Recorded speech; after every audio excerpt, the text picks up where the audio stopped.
Hello everyone, শুরু করছি উপন্যাস দি সাইলেন্ট ম্যানর, লেখিকা ডায়না ইমরোজ লাকি, পর্ব 23, ভয়েস বাই আরবি। সুফিয়ান কোথাও চলে গেছে আর 7 দিন।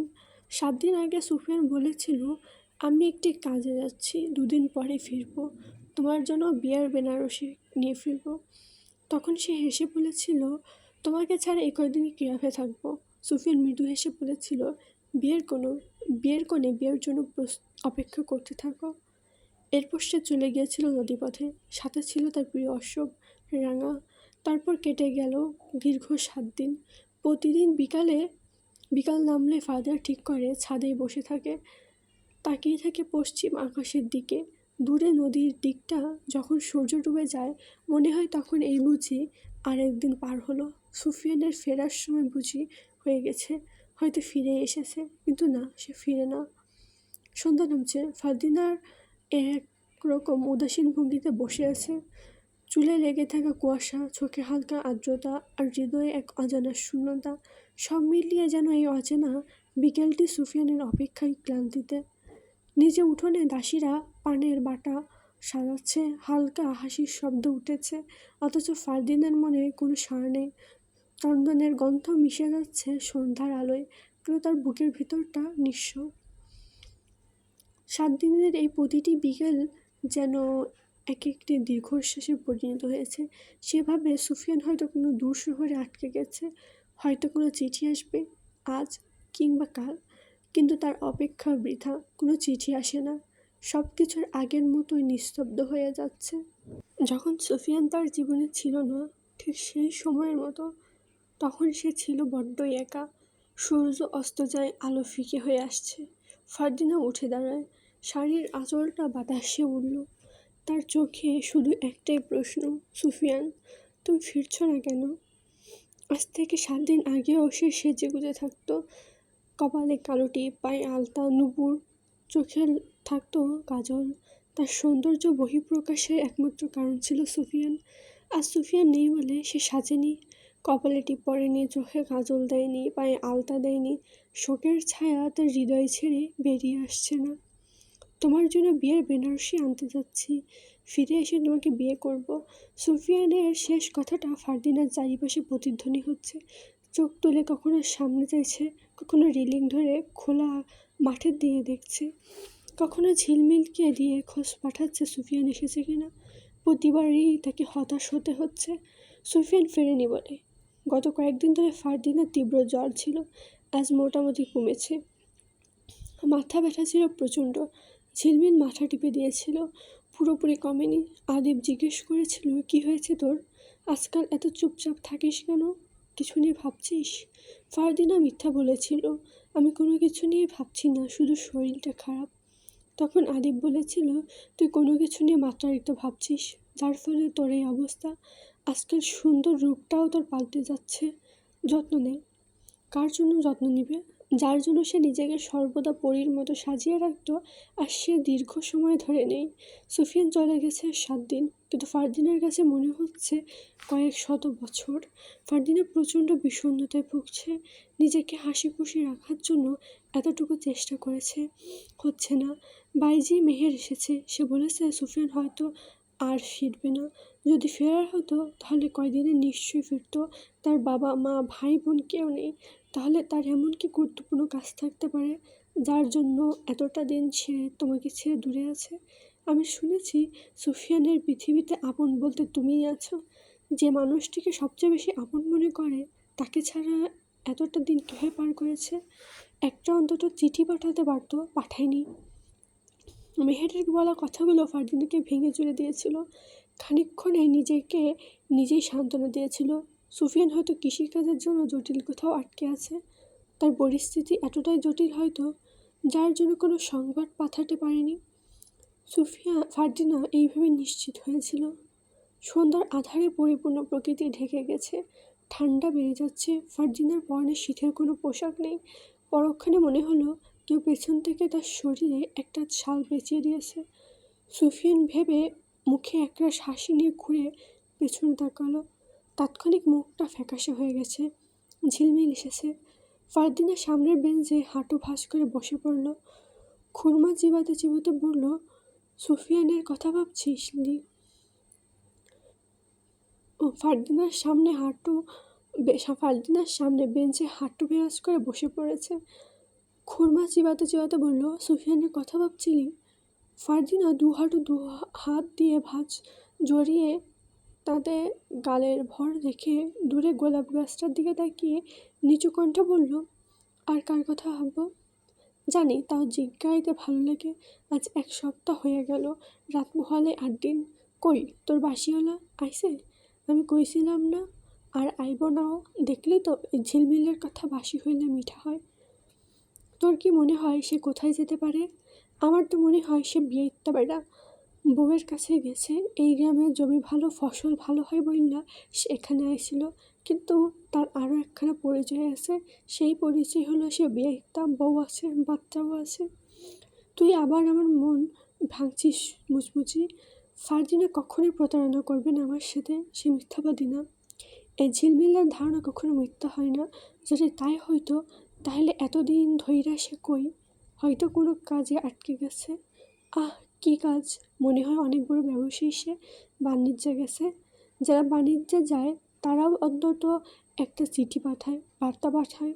কেউ কাউকে সত্যিকারে ভালোবাসলে তার লাইগা 2 লাইনের চিঠি লেখা পাঠায়। এই সময়টুকু জোগাড় করণ যায়। ফারদিনার হৃদয়ে আষ্টে পৃষ্ঠে ঝিলমিলের কথাগুলো যেন লাগলো। ঝিলমিল ভুল বলেনি। একটা চিঠি পাঠানোর মতো সময়ও কি সুফিয়ানের হয়নি? না কি সে ইচ্ছা করে পাঠায়নি? ফারদিনা আবারও চিন্তায় ডুবে গেল। উদ্বেগ ও মানসিক চাপে শরীরের নানা ক্ষতি হয়। ফারদিনা ছাদে থাকতে চাইল না। বেঞ্চ থেকে উঠে দাঁড়ালো, গোলাপ ফুল গাছটার দিকে তাকালো, ঘুরে একবার খোলা মাঠ, দূরে শিমুল গাছের দিকে তাকালো। ফাঁকা সব কিছু, কোথাও সুফিয়ানের ছায়া অবধি নেই। চোখের কোণে জল জমতে চাইল, কিন্তু জল পরিপূর্ণ জমার আগে ছাদ থেকে নিচে চলে যায়। বৈঠকখানায় রশিদ বসে আছেন যেমুন্নেসার সাথে, কুদ্দুস পাশে দাঁড়ানো। টেবিলে রাখা 2 কাপ চা আর পান। রশিদ চায়ে 1 কাপ চুমুক দিয়ে পান মুখে দেন। একটু পর পর পিকদানিতে থু করে পিক ফেলেন। ফারদিনা ক্লান্ত ভঙ্গিতে রশিদের পাশে বসে। যেমুন্নেসা ফারদিনাকে দেখে ভ্রু কুঞ্চিত করে ফেলল। ফারদিনা কিছু বলার আগে যেমুন্নেসা বলল, ভাই, শুনেছি আমাদের গ্রামটা ধীরে ধীরে মানবশূন্য হয়ে যাচ্ছে। কিন্তু হঠাৎ করে একটা গ্রাম মানবশূন্য হয় কীভাবে? কেউ কি ইচ্ছা করে গ্রামবাসীদের দূরে দূরে সরিয়ে দিচ্ছে, নাকি অদৃশ্য কোনো কারণ? রশিদ পায়ের ওপর পা তুলে বলল, অদৃশ্য বলতে কোনো বাস্তবতা নেই। যে বা যারা এগুলো করেছে তারা নিশ্চয়ই কোনো না কোনো উদ্দেশ্যে করেছে। কিন্তু তারা এসব কেন করছে? ফারদিনা রশিদের দিকে তীক্ষ্ণ দৃষ্টিতে তাকালো। আলিমনগর গ্রাম মানবশূন্য হয়ে যাচ্ছে। ফারদিনা কিঞ্চিত অবাক হয়ে ভাবছে তার 3 ভাইয়ের কথা। গ্রামের মানুষদের যদি একে একে বাঘের খাদ্য বানানো হয় তাহলে গ্রামটা মানবশূন্য হবেই। গ্রাম মানবশূন্য হওয়ার পেছনে ফারদিনা তার ভাইদের দায়ী করল এবং নিশ্চিত হলো। মনে মনে ঘৃণিত ইঙ্গিত একবার বলল, ছি। ফারদিনা রশিদকে বলতে ইচ্ছা করেছে, আব্বা, আপনার ছেলেরাই গ্রামকে মানবশূন্য করেছে। এরপর হয়তো পুরো গ্রামই তারা রাজত্ব করবে। কিন্তু যে রাজ্যে প্রজারাই থাকে না সেখানে রাজত্ব কিসের? ফারদিনা কোনো জবাব পেল না। রোহিত ফারদিনার দিকে তাকিয়ে বলল, তোর কোনো কারণে মন খারাপ নাকি শরীর খারাপ? ফারদিনার বলতে ইচ্ছা করছে সুফিয়ান তাকে ছেড়ে চলে গেছে। হাউমাউ করে কাঁদতে ইচ্ছা করছে রশিদকে জড়িয়ে ধরে, কিন্তু পারছে না। তখনই মনে হয়েছিল সুফিয়ান তাকে ছেড়ে যায়নি, ফিরে আসবে। এখন মনে হচ্ছে আর আসবে না। ভেতরটা কেঁপে উঠছে বারবার। রশিদ ফারদিনার মাথায় হাত বুলাতে বুলাতে বলল, কিছু চাই তোর? বল, যা চাইবি এনে দেবো, বল। ফারদিনা খুব করে সুফিয়ানকে চাইছে, কিন্তু সেই অনুভূতি আপাতত অপ্রকাশিত রাখল। ফারদিনা না বোধক মাথা ওড়ালো। এরপর বৈঠকখানা ছেড়ে ঝিলমিলকে নিয়ে ঘরের বাইরে বের হলো। চারপাশে মশাল জ্বালানো, বেশ আলোকিত হয়ে উঠোন। কিছুটা সামনে গিয়ে বামে বাগান। আদিব বাগানে বসে বসে সিগারেট টানছে। ফারদিনাকে দেখে সিগারেটটা ফাঁসি রাখলো। আদিব একা একা বসে ভাবছিল নূরজাহানের কথা। ফারদিনা গিয়ে তার পাশে বসে নির্দ্বিধায়। ঝিলমিল দূরে দাঁড়িয়ে রইল। আদিব ফারদিনাকে বলল, তোকে দেখে উদ্বিগ্ন লাগছে, কিছু হয়েছে? শরীর ভালো লাগছে না। শরীরের সাথে সাথে যদি মনটাও খারাপ থাকে তবে সেই চেহারা দেখলেই বোঝা যায় তোর মন খারাপ। এখন বল, কিসের জন্য মন খারাপ? ফারদিনা সুফিয়ানের কথা বলতে চাইল, তবু ভেতরে তার আত্মাটা যেন কোনো কারণে বাধা দিল। ফারদিনা আদিবকে বিশ্বাস করে, আজ বিশ্বাসের জায়গাটাও কোনোভাবে পূর্ণ করতে পারছে না। আমার কোনো কারণে মন খারাপ না, তুমি এখানে বসে কী করছো? বড় মেজ ছোট ভাই তারা কোথায়? হয়তো আছে কোনো কাজে। তাদের পোষা রক্তশোষের জন্য খাবারের সন্ধান করছে বলে ফারদিনা ধরে নিল। আজকাল তার বাকি 3 ভাইয়ের উপর থেকে বিশ্বাস পুরোপুরি উঠে যাচ্ছে।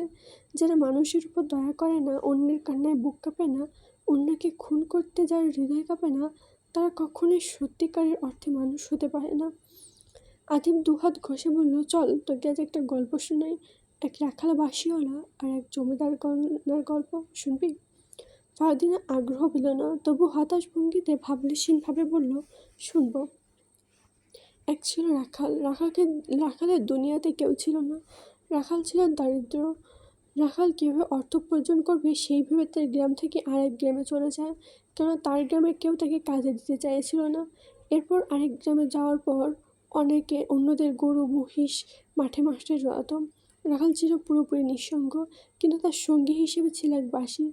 সে যেখানে মাঠে মাঠে গরু মহিষ চড়াতো তখন বাঁশি বাজাতো।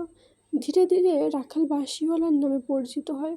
গ্রামে তার অনেক নামডাক। এভাবে কিছুদিন চলে যাওয়ার পর গ্রামের জমিদারের নজরে এলো রাখাল। জমিদার বিশ্বাস করে তার জমিতে চাষাবাদ করার সুযোগ দেয় রাখালকে। রাখালও বেশ মনোযোগ দিয়ে কাজ করলো, জমিতে ফসল ফলালো, জমিদারের মনে জায়গা করলো। কিন্তু ঘটনা এখানেই শেষ হয়নি। রাখাল বাঁশিওয়ালা দিনে বাঁশি বাজাতে সময় পেত না, তাই রাতে বেশি বাঁশি বাজাতো। এভাবে একদিন রাতে বাঁশি বাজালে তার বাঁশির সুর শুনে জমিদার কন্যা ছুটে আসে। জমিদার কন্যা রাখাল বাঁশিওয়ালার সৌন্দর্যে মুগ্ধ হয় এবং রাখালও। শুরু হয় তাদের প্রেম কাহিনী। কিন্তু রাখাল বাঁশিওয়ালার মনে ছিল অন্য পরিকল্পনা। তার লক্ষ্য ছিল জমিদার কন্যাকে ব্যবহার করা। থামলো আদিব। ব্যবহার মানে? 2 ধরনের ব্যবহার। জমিদার কন্যার থেকে স্বর্ণের বাঁশি উপহার পাওয়ার লোভ এবং জমিদার কন্যাকে ভোগ করার লোভ। এক পর্যায়ে রাখালের উদ্দেশ্য হাসিল হলো। জমিদার কন্যাকে ভোগ করতে পেরেছে এবং তার থেকে স্বর্ণের বাঁশিও পেয়েছে। তারপর রাখাল হঠাৎ করে নির্দোষ হয়ে যায়। কোথায় চলে যায় কেউ জানেন না। জমিদার কন্যা তাকে পাগলের মতো খুঁজতে থাকে, অথচ কোথাও খোঁজ পায় না তার। তারপর ফারদিনা মনে হলো তারা সুফিয়ানের ঘটনা আদিব জেনে গেছে এবং সব সত্য জেনে বুঝে গল্পের মাধ্যমে তাকে বোঝাচ্ছে। তবে আদিবের গল্পের কিছু অংশের সাথে তারা সুফিয়ানের মিল পেল না। সুফিয়ানকে লোভী মানতে পারছে না। তারপর জমিদার কন্যার খোঁজ নিয়ে জানতে পারলো আসলে রাখাল সত্যিই তার সাথে ছলনা করেছে। এমনটা জমিদার কন্যা জানার পর খুব কষ্ট পায়, একদম ভেঙে পড়ে, সারাদিন কান্নাকাটি করে। এরপর সে নিজেকে কোনোভাবে সামলে রাখাল বাসিয়ানের উপর জেদ করে এক বিদেশি ছেলেকে বিয়ে করে বিদেশ চলে যায়। সত্যি এমনটা হয়েছিল? আদিব দাঁড়িয়ে পায়চারি করতে করতে বলল, না, আসলে রাখাল বাসিয়ালা কোনো এক সত্য ঘটনা জমিদার কন্যাকে বলতে চেয়েছিল, কিন্তু সেই সময় আর হয়নি, সুযোগও হয়নি। রাখাল আবার ফিরে আসে জমিদার কন্যার জন্য, তার খোঁজ করে। এরপর জানতে পারে জমিদার কন্যা একজন বৈদেশিক নাগরিককে বিয়ে করে বিদেশে চলে গেছে। ব্যাস, রাখাল বাসিওয়ালাও পুরোপুরি ভেঙে পড়ে। তারপর কি হয়েছিল তা আজ পর্যন্ত কেউ জানে না। আর এটা একটা গল্প, আমি দাদির কাছ থেকে শুনেছি, বাস্তবের কোনো অস্তিত্ব নেই। ফারদিনার অন্তর বিষিয়ে উঠল। সে আগামীকাল অবধি অপেক্ষা করবে সুফিয়ানের জন্য। তারপর সেও খুঁজবে সুফিয়ানকে। তবে তার বিশ্বাস সুফিয়ান তার সাথে কোনো রকম মিথ্যা আশ্রয় নেয়নি, তাকে সে সত্যি ভালোবাসে। আদিব বলল, জানিস ফারদিনা, ভালোবাসা ভুল নয়, কিন্তু ভুল মানুষকে ভালোবেসে ঠকে যাওয়া জীবনের সবচেয়ে বড় ভুল। থেমে আবার বলল, যেভাবে আমি নূরজাহানকে ভালোবেসে ঠকে গেছি। আদিব এতটুকু বলে থেমে ফারদিনার সামনে বসে তার দিকে ঝুঁকে বলল, তুই কাউকে ভালোবাসিস? ফারদিনা নতজানু হয়ে না বলল। আদিব আর একটু আগ্রহের সাথে জিজ্ঞেস করলো, ভালোবাসা পাপ নয়, তুই ওকে ভালোবাসলে আমি বলতে পারিস, আমি তোর ভালোবাসা পূর্ণতা পেতে সাহায্য করব। ফারদিনা একবার ভাবছে বলবে, আর একবার ভাবছে বলবে না। তখন চোখের সামনে ভেসে ওঠে অচেনা সেই চিঠির বার্তা। তুমি যাকে সবচেয়ে বেশি ভরসা করছো সেই তোমার জীবনের ইতি টানবে। যে চিঠি পাঠিয়েছে সে গর্ধব। নিজের আপনরা কখনো বেইমানি করতে পারে না বলে ফারদিনা লম্বা শ্বাস ফেলে ভাঙা কণ্ঠে বলল, আমি সুফিয়ানকে ভালোবাসি। তোর সাহসটা কম নয়, আমার সামনে এসব বলছিস? উৎসাহিত দৃষ্টিতে তাকিয়ে আছে রায়ান। তার সামনে দাঁড়ানো সায়েম। আরিফ কোলবালিশের সাথে নিয়ে বিছানায় আয়েশ করছে। দুজন দাসী কিছু পানীয় নিয়ে হাজির হয়েছে। এক গ্লাস রায়ানের দিকে দিলে সে নিল না, সায়েম নিল। এরপর এগিয়ে গেল আরিফের দিকে। আরিফ পানীয় খেতে খেতে বলল, সায়েম, সুফিয়ান আমাদের গ্রামের একটি নক্ষত্র। তুই কী করে বলতে পারলি ওকে রক্তশোষীর খাবার বানাবো? ভাই, আমি তো শুধু বলেছি ও নিখুঁত এবং একমাত্র সন্তান, একমাত্র ছেলে সন্তান বলে। তাছাড়াও দুনিয়ায় তো কেউ নেই, ওকে বাঁচিয়ে লাভ কি? রায়ান পায়চারি করতে করতে বলল, না, সুফিয়ানের সাথে এরকম করাটা মোটেও ঠিক হবে না। আমি তোর এই প্রস্তাব মানতে পারলাম না। ভাই, আমার কথাটা ভেবে দেখো, এতে আমাদেরই লাভ। সাইম বলল, সবসময় লাভ লসের হিসাব করলে চলে না। রায়ান জবাব দিয়ে চেয়ারে বসল। সায়েম কিছুক্ষণ ভেবেচিন্তে বলল, আগামী 2 দিনের ভেতর রক্তশোষীকে একজন এবং একমাত্র নিখুঁত নিখুঁত এবং একমাত্র কোনো ছেলে সন্তানকে খেতে দিতে হবে। আমি বলছিলাম কি, আব্বার বিশ্বস্ত কাজের লোক কুদ্দুসকে দিলে কেমন হয়? রায়ান ভ্রু পুরোপুরি উঠিয়ে বলল, কথাটা ভুল বলিসনি। আরিফ দ্বিমত পোষণ করলো, বলল, কুদ্দুস এ বাড়িতে দীর্ঘদিন ধরে কাজ করছে। তাছাড়া আব্বা ওকে ভীষণ ভালোবাসেন, আপন ভাবেন। আব্বা কুদ্দুস ব্যতীত কারোর সেবা নেন না। তাই আমি তোমাদের সাথে সহমত পোষণ করতে পারলাম না, আর এটা আমিও হতেও দেবো না। রায়ান বলল, আমারও মন সায় দিচ্ছে না। সায়েম, তুই ওই একচোখা ঝন্টুকে বল অন্য কারোর খোঁজ করতে বলিস, যারা আমাদের থেকে দূরে দূরে থাকে। কিন্তু পরিস্থিতি যদি এমন হয় যে দূরের কাউকে পাচ্ছি না, আমাদের আশেপাশের কাউকেই বেছে নিতে হবে, এমনটা যখন হবে তখন ভেবে দেখব। এই নিয়ে আর কথা বাড়াতে চাই না। আপাতত ঝন্টুকে কাউকে খুঁজে আনতে বল। সায়েম কর্কশ শব্দে বলল, ভাই, গদাধর পণ্ডিতের কথা মনে আছে? ঘোর বিপদ আসতে চলেছে, তাই আমাদের কিন্তু পূর্বের নিয়ম মেনে চলতে হবে। কোনো ভুল করলে চলবে না। আহ, বললাম তো, এই নিয়ে পরে কথা বলবো। আর আমার সব মনে আছে, বলল রায়ান। আজ 8ম দিনে পড়েছে সুফিয়ান ফেরেনি। সুফিয়ান না ফেরায় পুরো আলিমনগর যেন থম হয়ে আছে। ফারদিনের মনে হচ্ছে ধীরে ধীরে গ্রামটি মানবশূন্য হয়ে যাচ্ছে। সেটি থেকে এক ধরনের নিস্তব্ধতা। সুফিয়ান না থাকায় তার মনে হচ্ছে পুরো গ্রাম না, দুনিয়াটাই নিস্তব্ধ। গতকাল আদিব অনেকবার জানতে চেয়েছে ফারদিনা কাউকে ভালোবাসে কিনা। ফারদিনা তখন সাহস করে বলেই দিয়েছে, আমি সুফিয়ানকে ভালোবাসি। ফারদিনা ভেবেছে সুফিয়ানের কথা শুনে আদিব উত্তেজিত হয়ে রেগে যাবে, তার উপর প্রচণ্ড চেঁচামেচি করবে, কিন্তু এমন কিছু হয়নি। আদিব ফারদিনার মুখে এমনটি শোনার পর বেশ কিছুক্ষণ চুপ থেকেছিল। এরপর ফারদিনা জিজ্ঞেস করছে, ভাই, চুপ করে আছো? আমি কি ভুল কাউকে আমার জীবনের জন্য বেছে নিয়েছি? আদিব স্বাভাবিকভাবে হেসে বলেছিল, তোর পছন্দ কখনোই ভুল হতে পারে না। আমি সুফিয়ান এবং আব্বার সাথে কথা বলবো। ফারদিনা আনন্দে আত্মহারা হয়ে আদিবকে জড়িয়ে ধরেছিল। ফারদিনা হাঁটতে হাঁটতে ভাবছে সুফিয়ানের কথা। তার পাশে ঝিলমিল। তারা যাচ্ছে সুফিয়ানের বাড়ি। যদি কোনোভাবে জানা যায় সুফিয়ান কোথায় গেছে, তাহলে ফারদিনারাও সেখানে যাবে। গতকাল রাতে তারা দুজন মিলে নিশ্চিত করেছে, আজ রশিদকে ভুলিয়ে ভালিয়ে ঘরের বাইরে বের হয়েছে ফারদিনা। কথাই আছে, মন থেকে চাইলে তার আর চেষ্টা করলে সব সম্ভব। আজ ফারদিনা ঘর থেকে বের হতে পেরে এটাই ভাবছে, সে পেরেছে ঘর থেকে বের হতে। অতএব কেউ চাইলেও যা কিছু করতে পারে, কিন্তু তা সবসময় সফল নাও হয় না বলে স্বীকারও করছে। সরু পথের দুধারে ধানের ক্ষেত। ধান পেকে হলদে ভাব এসেছে। ধান ক্ষেতের মধ্যে কাকতাড়ুয়া। ফারদিনা কাকতাড়ুয়ার দিকে তাকিয়ে নিঃশব্দে হাসল। হঠাৎ তার ঠোঁটের ফাঁকে হাসি আসার রহস্য বুঝতে পারল না। ভেতরে জমা একটা কষ্ট আর ব্যথা। গতকাল 7 দিন পেরিয়ে আজ 8 দিন সুফিয়ানকে সে দেখছে না। কোথায় যেতে পারে তা নিয়ে দিনরাত ভাবছে, কোনো বিপদ হলো কিনা ভাবছে। যেতে যেতে দেখলো দূর থেকে এক লোক ফারদিনার দিকে কালো চাদরের আড়াল থেকে তাকিয়ে আছে। ফারদিনা সরাসরি না তাকিয়ে আড়াআড়িভাবে দেখলো, হ্যাঁ, সে নিশ্চয়ই তাকিয়ে দেখছে। ফারদিনা হঠাৎ করে দাঁড়িয়ে পড়ল। ঝিলমিলকে বলল, দেখ, ওই লোকটা আমাদের দিকে দেখছে। ঝিলমিল ফারদিনার ইশারা অনুযায়ী তাকালো। এক বৃদ্ধা আতঙ্ক দৃষ্টি নিয়ে তাকিয়ে আছে ফারদিনার দিকে। ঝিলমিল লোকটিকে ভালো করে দেখে বলল, উনি তো মজিদ মিয়া। মজিদ মিয়া আবার কে? উনি সেই যার খাজনা বরাবর বকেয়া থাকে।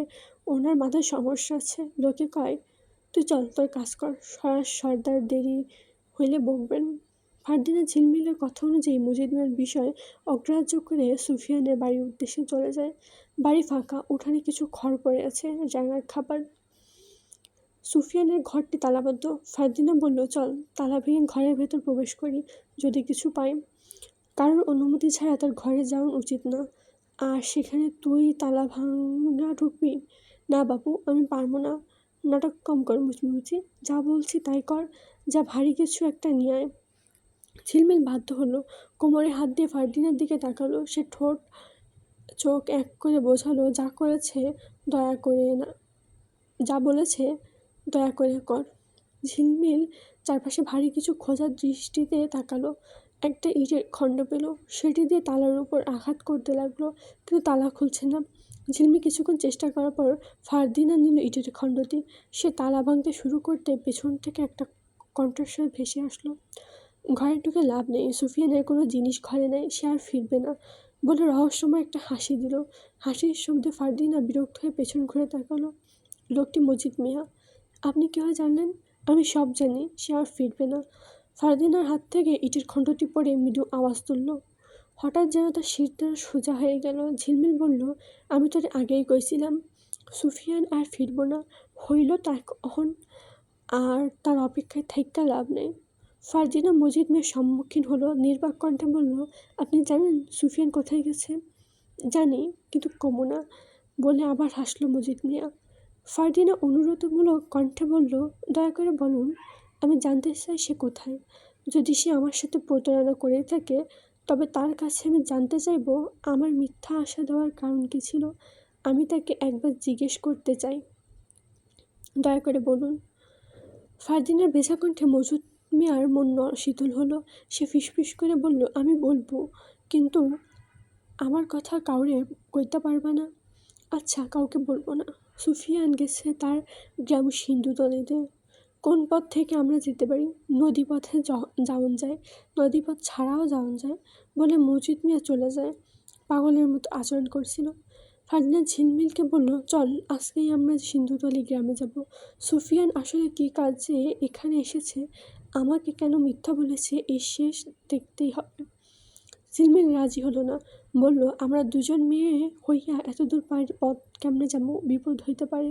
কিছু হবে না, তুই যদি সত্যি আমার বন্ধু ভেবে থাকিস, তবে আজ আর এক্ষুনি চল। ঝিলমিল ভাবছে, কঠিন ভাবনা। ওর চাহনি বলে দিচ্ছে ও মোটেও যেতে রাজি নয়, কিন্তু ফারদিনার জন্য যেতেই হবে। বলল, আচ্ছা চল, কিন্তু আমরা শুধু দুজন না, সাথে আজমাত্রে লইয়া ল। তোর ভাইয়েরা কোনো ঝামেলা করলে সব দোষ ওর ঘাড়ে চাপাবো। যা করার তাড়াতাড়ি যা করার কর, তাড়াতাড়ি চল। আজ এই পর্যন্তই। পরবর্তী পার্ট নিয়ে খুব দ্রুত আসবো আপনাদের মাঝে। এতক্ষণ ধরে ধৈর্য ধরে শোনার জন্য থ্যাংক ইউ।